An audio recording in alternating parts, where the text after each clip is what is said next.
பேரவைத் தலைவர், மாண்புமிகு சட்டத்துறை அமைச்சர் சொல்லுங்க.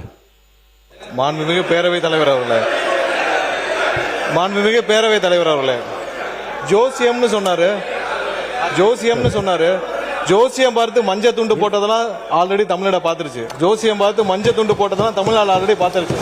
அதனால எதை செய்தாலும் வெளிப்படையாக எந்த ஒளிவனைகளும் செய்ய தெரியும். எதை எப்போ எடுக்கணும் என்னன்னு தெரியும். எல்லா துறைகளிலும் எப்பெல்லாம் சட்டப்பூர்வமான நடவடிக்கை எடுக்கப்பட்டு வருது எல்லா துறையிலும் எடுத்துட்டு வருது. எல்லா துறைகளிலும் அந்தந்த துறையில எங்கெங்கெல்லாம் வயலேஷன் இருக்கோ, எங்கெங்கெல்லாம் விதிமீறல் இருக்கோ, அதுக்கான சட்டப்பூர்வம் நடக்கல வழக்குகள்லாம் பதிவு செய்யப்பட்டு தான் வருது. அதனால நாங்க ஏற்கனவே இந்த ஜோசியம் பார்த்து மஞ்சள் துண்டி பார்த்துட்டோம், எல்லாரும் பார்த்துட்டோம். ரொம்ப எதிர்கட்சி தலைவர் அவர்கள், பேரவைத் தலைவர் அவர்களே,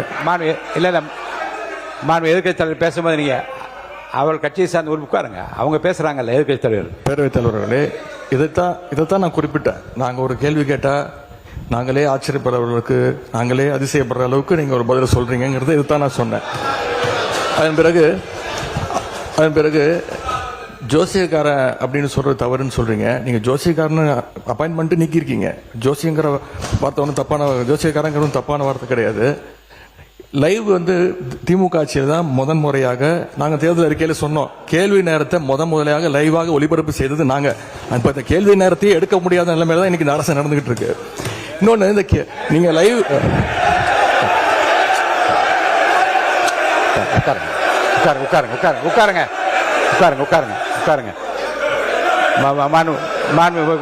நீங்க எதிர்கட்சி தலைவர் கேள்வி நேரத்தை எடுக்க முடியாத நிலைமை அரசு இருக்கு என்பதை நான் அதை ஏற்றுக்கொள்ள முடியாது. என்றால் ஏற்கனவே நடக்கின்ற எல்லாவற்றையும் வெளியரங்கமாக உங்களுக்கு தெரியும். எத்தனை கேள்வி அனுப்பி இருக்கிறோம், எத்தனை பதில் வந்திருக்கிறது. அந்த கேள்வி நேரத்தை நடத்த முடியாத நேரத்திலும் மாண்புமிகு உறுப்பினர்களை 55 விதியின் கீழ் கொடுக்கப்பட்டிருக்கிற தீர்மானங்களை எல்லாம் இங்கே கேள்விகளாக கேட்டு கூட பதில் பெற முடியுமா என்று பார்க்கின்ற முறை இங்கு கடைபிடித்து வருகின்றோம். எனவே கேள்விகளை பெறுவதில் கால தாமதம் இருந்தாலும் கூட இப்போது பதில் வரப்பெற்றிருக்கு. நேற்று முன்தினம் கூட அறிவித்திருக்கிறேன். 10 கேள்விகளுக்கு பதிலாக 5 கேள்விகளாக எடுத்துக்கொள்கிறோம் என்று நான் அறிவித்திருக்கிறேன். எனவே எடுக்கப்படவில்லை. நீங்க சொல்வதெல்லாம் நான் ஒத்துக்கிறேன். நான் உங்களை குறை சொல்லவே இல்லை. உங்களை நாங்கள் பாராட்டுகின்றோம். உங்களுக்கு ரொம்ப பொறுமையாக எல்லாரையும் ஹேண்டில் பண்றீங்க. அதை பத்தி நாங்கள் கவலைப்படல. நேரலை நாங்க செய்யவில்லை அப்படின்னு சொன்னாங்க. சட்டமன்ற வரலாற்றிலே முறையாக நேரலை செஞ்சது திராவிட மாடல் அரசு, எங்களுடைய தலைவர் அவர்கள் தான்.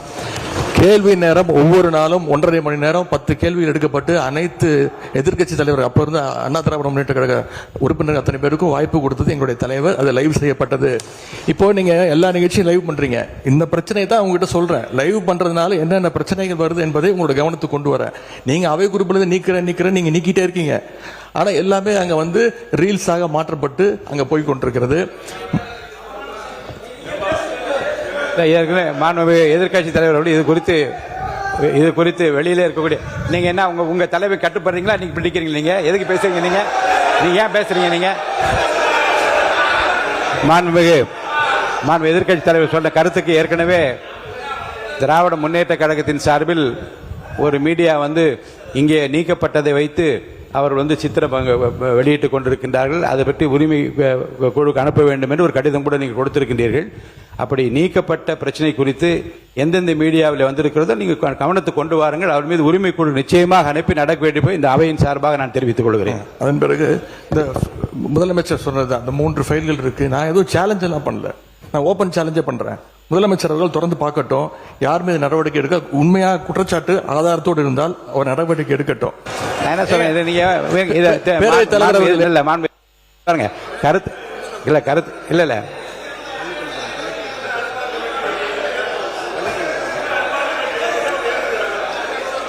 மாண்புமிகு பள்ளிக்கல்வித்துறை அமைச்சர், மாண்புமிகு பேரவைத் தலைவர் அவர்களே, முதல்ல உட்காருங்க. இந்த கேமரா டீம் சைடு காட்டுங்க. ஏங்க மாண்புமிகு இல்லங்க ஆனரபிள் ஸ்பீக்கர் மூலமா ரெக்வெஸ்ட் இந்த கேமரா டீம் அந்த சைடு கொஞ்சம் மாண்புமிகு முதலமைச்சர் கருத்து என்ன சொல்றாங்க? அத நீங்க சினிமா நடிப்பது போல பஞ்ச் டயலாக்னா எப்படி எழுந்திருக்காம இருப்பாங்க? அப்புறம் தயவுசெய்து சொல்றேன், நீங்க சொல்லுகிற போது முதலமைச்சர் கருத்து சொல்லுங்க.